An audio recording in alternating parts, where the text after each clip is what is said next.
আসসালামু আলাইকুম প্রিয় দেশবাসী। দেখেন একজন মানুষ কতটা অসহায় হইলে এই রাস্তার ফুটে ঘুমাইতে পারে। দেখেন আপনারা যদি ভালো করে আপনাদেরকে না দেখায় আপনারা বুঝতে পারবেন না। এই যে দেখেন কত মানুষ ভাই রাস্তার ফুটে ঘুমায় থাকে। এই যে দেখেন এখান দিয়ে অনেক মানুষ, এখন তো সময় তেমন বাজে না, এখন 8:30 বাজে, রাত্রে 10টা বাজলে দেখা যায় আর কি এই জায়গাটার অবস্থা কি থাকে। এই ফুটপাতে মানুষ ঘুমায় থাকে, তাদের কোনো বাড়িঘর নাই, কোনো কিছু নাই, তাদেরকে দেখার মতন কেউ নাই। আসলে কি জানেন, তাদের দুনিয়াতে তারা একা, তারা একটু ভালো থাকতে চায়, একটু ভালো খাইতে চায়, তাদেরকে দেখার মতো ভাই কোনো মানুষ নেই। আপনার বাড়িতে কে কে আছে? বাড়িতে মা আছে, ছোট বোন আছে। আচ্ছা, আজকে আপনি কোন পরিস্থিতির কারণে এইখানে? নিজের পরিস্থিতির কারণে এখানে। আসলে কি হয়েছিল? স্বাভাবিক একটু গ্যাঞ্জাম হয়েছিল বাসায়। আচ্ছা আচ্ছা, তারপরে? এই গ্যাঞ্জামের থেকে আমার বাসার থেকে বাইরে দিয়েছে, ওবার থেকে আমি রাস্তা। আচ্ছা, আপনার পরিবার পরিজন তারা কোথায় থাকে? বাসা থাকি। বাসা থাকে, তাদের বাসা কই? এই কিরানীয়। কেরানীগঞ্জ?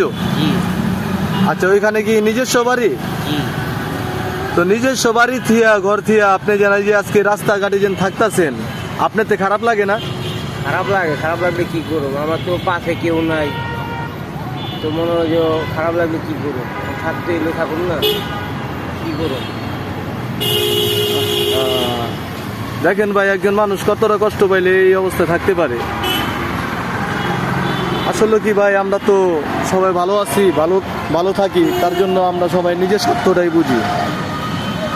এই যে এদের মতো মানুষকে যদি আমরা কেউ হেল্প করতে পারি, কেউ যদি সাহায্য করতে পারি, যাদের সামর্থ্য আছে, একমাত্র তাদের ক্ষেত্রে কথাটা বলতেছি, যারা আমরা চাইলেই পারি এসব মানুষটির সহযোগিতা করতে, আমরা যদি সবাই সহযোগিতার হাত বাড়ায় দিই, এসব মানুষটির আর এই ফুটপাতে থাকা লাগে না, এই ফুটপাতে থাকা লাগে না।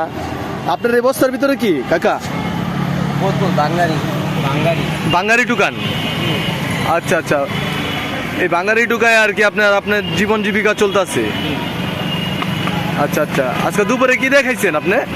দুপুরে কি দেখাই আমি নিজেও জানি, রোজার মধ্যে খাইনি তো। খান নাই গা? কেউ কিছু দিছিল আজকে? ভাত দিছিল, আচ্ছা ভাত দিছিল, তরকারি ছিল, খেয়ে নিচ্ছি। আচ্ছা আচ্ছা, আর খান নাই না? না। আহা, যাক, আল্লাহ ভরসা, উপরে একজন আছে, আল্লাহ মালিক আছে এই দুনিয়ার। এই মালিকের কাছে সবসময় বলবেন যে মালিক, আমার জীবনটা তুমি বদলায় দাও, আমার একটু ভালো রাখার চেষ্টা করো। মালিকের যদি ইচ্ছা হয় অবশ্যই ভালো রাখবে। আমিও ভাই আপনার মতো নেই ভাই, আমার যদি সামর্থ্য থাকতো অবশ্যই আমি আপনার হেল্প করতাম, আপনার সাহায্য করতাম। আমার তো ভাই সামর্থ্য দেয় নেই আল্লাহ, আল্লাহ পাক আমার সাথ দিছে কিন্তু স্বার্থ দেয় নেই ভাই। স্বার্থ যদি দিত অবশ্যই আমি আপনাদের জন্য কিছু করতাম। যদি আল্লাহ পাক আমার ভবিষ্যতে বাঁচায় রাখে, আমি যদি বাঁচা থাকি, দেখি যদি কিছু করতে পারি আপনাদের জন্য, তাহলে আমার নিজের জীবনটাকে আর কি ধন্য মনে করবো যে না, আমি একজন অসহায় ভাইয়ের পাশে দাঁড়াতে পারছি। যাক ভাই, দোয়া রইল, ভালো থাকবেন ভাই।